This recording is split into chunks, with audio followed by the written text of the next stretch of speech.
Hey, what's up guys? It's Vilify here. We're going to be looking at the Red Zone stage versus Gamma 1 and Gamma 2. This was an interesting run.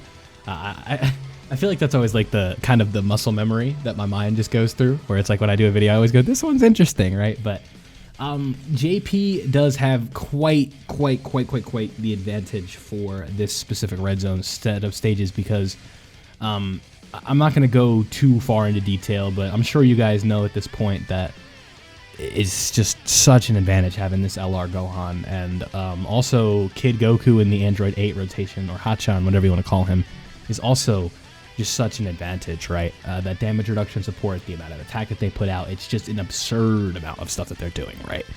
So there's not really too much to talk about with this stage that you guys probably haven't already seen from initial runs. We go from a Tech Gamma 2 to a Int Gamma 1, if I'm not mistaken. Make sure I have that right, yeah. And then we go to obviously the fight versus both of them. And just kind of the way that the typing works, it's really simple, right? Like we have STR Gamma 1, I think it's Gamma 1 is STR. There's an STR and an AGL enemy, right? So Carnival Goku is kind of like your big damage dealer on the AGL enemy. And then I think you guys know that Super Saiyan 2 Gohan is going to do a considerable amount of damage to the STR enemy, right? So the first thing I wanted to make sure I took care of for these videos was to try and do no item runs. The one for Cell Max will be coming, but it is not ready yet. I will make sure that I get to it at some point, but just right now, kind of the way things went, not pulling Piccolo definitely hurt, because it would have made things a little bit easier just to have him running around just because of how good that Piccolo is. And obviously with limited tries per day, I can't just sit down here and grind it out like Cell Max, where it's like, I'm just going to keep going until I get it, and stuff like that. So if you just want to look at the overall composition of the team, we kind of talked about what makes some of these units good, but Android 8 and then Kid Goku obviously is an amazing rotation. For the damage reduction that they have. It's just really hard to do damage to them. And then Android 8 also has a full heal. I know his name is Hachan. I'm just used to calling him Android 8, I guess. But just kind of what he's doing is just so valuable in tandem with the attack that Kid Goku can put out. So you see it right here. He's doing 11 million, and that's without the support of somebody like Physical Bardock on rotation. So you guys can just see that the amount of damage he's doing, right? Like 8.2 mil crit right there. Boom, bam, bop, right? So Carnival Goku and Gohan, are the AGL LR Gohan EZA, are on another rotation. It's definitely unfortunate the way the Global kind of handled that, right? Because the problem is that it wasn't part of the superhero celebration, right? That's what makes things interesting, or not interesting, but tricky with it. And it's just so stupid to me that they didn't drop those at the same time. Like, it's fun to be like, oh, haha, I'm on JP, so I have these EZAs, but like we're playing the same content, right? Like with this Red Zone. So I just don't see the purpose in dropping these EZAs if you're not going to give them to everybody at the same time. But the big issue with what we've talked about with Global is just that their lack of transparency, the lack of communication, just kind of overall. But this isn't a video about the Global problems. But like I said, Carnival Goku, he has that stacking on his 18 key. He has the guard. He has decent attack stat numbers. If I said attack stat, I meant to say he has defensive stacking on his 18 key. It's just really hard to kind of kill him. But it's like at 55%, here's the cold truth. No item runs are really hard with 55% units, just because that defense is not buffed out the way it's supposed to be. Like, you look at Carnival Goku taking like 80k from the first hit because his defense isn't buffed yet. And you're like, well, this guy isn't the tank that I thought he was. And I run into that problem all the time, where it's like, the guy is just not good enough. And it's not to say that they're unbeatable or anything like that, but it is to say it's just tricky, right? It's just, it's not to say it's not doable, right? But, Physical Bardock, this is one of these underrated sub-EZAs, I think, that kind of went under the radar a little bit. But if we want to talk about a unit that's really good, this Kid Goku team really makes this Bardock pop, right? He has just being able to stay on the team with all these units around him, while also being able to do something like guard after taking the first hit. He raises defense on his super attacks and stuff like that. It's just a really valuable mechanic that he has, and that kind of makes him a very nice floater. But it can lead to that first attack being very deadly if it's type disadvantage, or if he hasn't done like enough supers.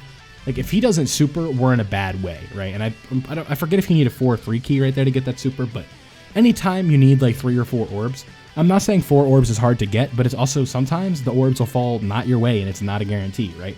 Like, I guarantee you could say skill issue all you want, but it was 100% has happened to you where you only needed like 3 orbs and they just did not fall the way you needed them to fall. So that's kind of what makes things interesting about this stage, right? So you guys are seeing Kid Goku do his thing, and overall I was really, really impressed with how Kid Goku looked in this run. The no item run, unfortunately, I did not get on my first 5 tries, but then you guys see like a crit right there for like 10.3 mil, and you're just like, oh yeah, I get it. I see why this guy's so good. And that's basically just kind of how it went, right? Carnival Goku is chilling here with Super Saiyan 2 Gohan. So I think I did the active skill of Carnival Goku, maybe not. Yeah, so this turn, so the goal there was if we die on this turn, it's fine because we still have that revival, right? And like, I'm completely okay with whatever damage he's going to do right here. You want to super me twice? Go ahead. Like, it's fine. I don't have guard, whatever. And so you'll see, I'm like, don't grab those AGL orbs because you need to revive.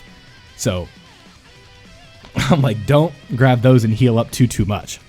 So I'm thinking we're going to heal a lot if we do that, right? So right there, we take 119k, and it's like, if Gamma 1 wants to super or whatever, that's fine. Just because I know for a fact we're going to have enough. We have the revival in our back pocket, right? The revival mechanic is like, I feel like every time I talk about a no item run in Carnival Goku's here, we have a discussion about this in the video, right? But having a revival is so important. It's a get out of jail free card. It's a free item, right? It's a free continue. And you don't have to use a stone, and it's like right there, you take 918k from a super, your run's over. Nope, here comes the bird, right? Like, it's just so important to no item runs when you have something like a revival. And not even just no item runs, just difficult content in general. Because the way Goku is set up is he loses his defensive prowess when the revival is active, but it's set up kind of the way the Future Gohan is set up on the Gohan and Trunks unit, right? Where it's like you could scout the super, and Future Gohan, when you do the exchange, is going to get lit up. But you know where the super is, and you know how you can go ahead and proc that revival to make sure that he takes the super and dies, right? So that way you know you get the revival with that Gohan. And then when the Future Gohan comes out after the revival, he has that permanent damage reduction that just makes him insane. Like, it's so easy to kind of get around these little things, right? And when you can do stuff like that, it just makes things so much easier to go ahead and just play through the game, right? And get through some of this hard stuff, and difficult content just becomes so much more pleasant of an experience when you can get in on the first try or second try and get bailed out by a revival, right? And you guys are seeing me just hunt around trying to find 7 orbs. I'm like, where can I get 7 orbs? I'm like jonesing for it, right? Like, I need the 7 orbs. But, you know, because if you guys don't know, the condition with Kid Goku is if he gets 7 orbs, he gives the whole rotation support, right? And Hachan right there came in with a clutch dodge that saved us a little bit of HP, right? Who knows, if we took that super, maybe Namek Goku would have gotten us killed with the normals that he's going to take. We kind of got to bite the bullet on that. It's like, yeah, unless he has his guard proc, we know for a fact we're going to take damage. Because, you know, when you're doing these no item runs, you know that's going to happen sometimes where it's like, oh, we just got to risk it here. It's either he guards and we win, or he doesn't guard and we lose, right? So that's just kind of part of it. But you guys are going to see very soon just kind of the fun, right? This is the peak of our boy Super Saiyan 2 Gohan. Just, maybe not the peak, right? Like, we've obviously seen him, if you guys have seen clips on Twitter, he can one-turn Red Zone Metal Cooler Core. But you guys are going to see like a very ideal non-nuking situation, a very realistic rotation that could happen for this Gohan, where if you have Hachan or you're using Int Cell or something where you can proc that or the Super Saiyan 2 transformation, you guys are just going to see that come out, right? And you'll see it right here that we do have that active skill. I remember sending a text in the little group I was in, like, uh-oh, guess who's coming out, right? Because I was kind of talking as I was doing this run. And you guys can see we're going to bring him out, and if we change the field to allow the AGL orbs, we're just going to have that defense that we need.